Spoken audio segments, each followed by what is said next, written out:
In Avengers Infinity War, we see Thanos on the move for the first time ever, after literally film after film of him delegating to henchmen that ultimately failed to gather him the Infinity Stones. And 3 years after he said that it was time to do it himself. Although, I guess he did make his first move in Thor Ragnarok, attacking the Asgardian refugee ship, which we see, the aftermath of in the beginning of Infinity War.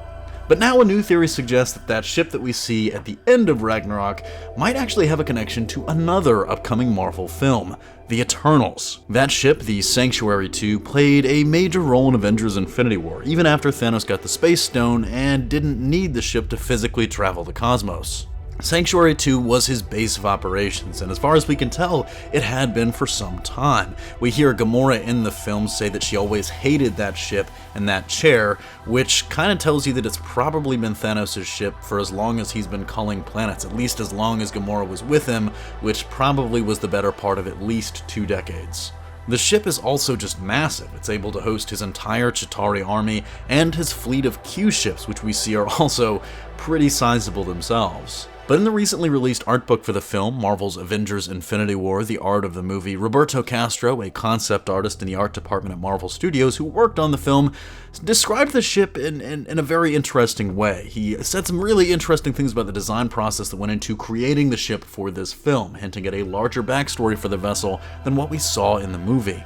Castro said, and I quote, "Sanctuary 2 is Thanos' spaceship, so Charlie Wood and the Russos wanted to show Thanos' personality and power in the design. They wanted something between a sanctuary and a warship, so the challenge was to find that balance between both worlds, something aggressive but sophisticated. It's a huge flying fortress and a refined high-end flagship." He continued on, and here's the important part. "Also, they did not want traditional technology for it. We stayed away from the traditional metal plating and tried to create a new surface for it. It looks like something made in ancient times, like a flying piece of jewelry." He added to that saying, "When you look at Sanctuary 2, you look at something unique, almost like a handmade spaceship built centuries ago. A ship that reflects Thanos, something made in ancient times, a handmade ship built centuries ago.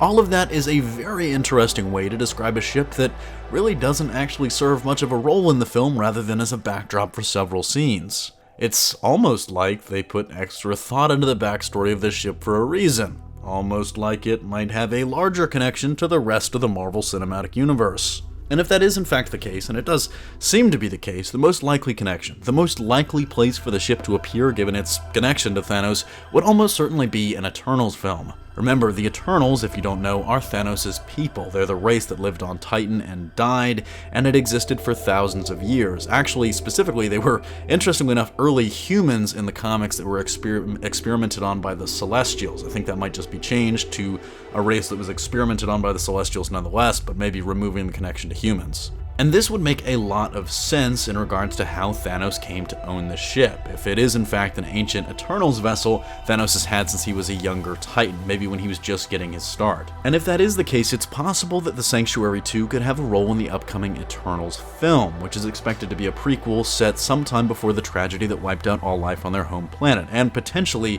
centuries if not thousands of years before that.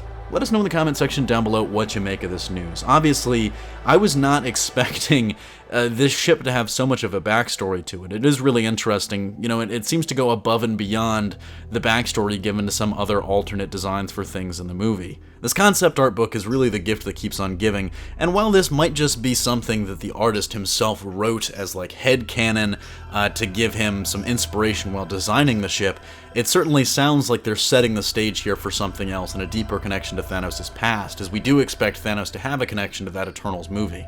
That's going to do it for me here, though. Thanks for watching. Don't forget to smash that like if you like what you saw, subscribe for more great content every single day, and consider turning on your notifications to be alerted every time we upload a new video. Signing off, this is CJ, and I'll see you next time.